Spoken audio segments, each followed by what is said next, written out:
ایک عام پاکستانی کے ذہن میں ابھرنے والے سوالات اور ان کے جوابات۔ کیا میرا ووٹ اس وسطیت کے ماحول کو بدل سکتا ہے؟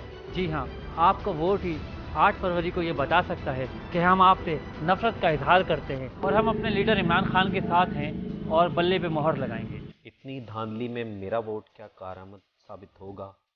اس کی بہترین مثال پنجاب میں ضمنی الیکشنز کی ہے کہ جب ووٹر کے ٹرن آؤٹ نے دھاندلی کو نیست و نابود کر دیا اور جیت بلے کی ہوئی۔ کیا پاکستان تحریک انصاف الیکشن میں جیت سکے گی؟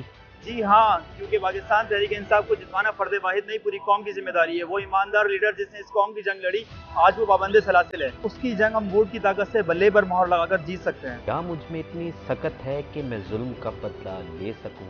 ہاں بالکل، ہم یہ بدلہ لے سکتے ہیں، ضلع شاہ کے ناحق خون کا ہو یا ارشد شریف کی شہادت کا ہو، شب خون کا جو 9 اپریل کو جمہوریت پر مارا گیا ہو، یا اس ظلم کا جو اقوام عالم کے لیڈر عمران خان پہ کبھی گھر گرا کے، کبھی ہیلی کاپٹر خراب کر کے، کبھی دھماکے کروا کے یا کبھی گولیاں مروا کے کیا گیا ہو۔ پھر سینکڑوں بے بنیاد جھوٹے مقدمات بنا کر اسے توڑنے کے لیے جیل میں ڈالا گیا۔ ان سب کا بدلہ ہم 8 فروری کو بلے پہ مہر لگا کر لے سکتے ہیں۔ کیا بحیثیت پاکستانی میری کوئی ذمہ داری بنتی ہے؟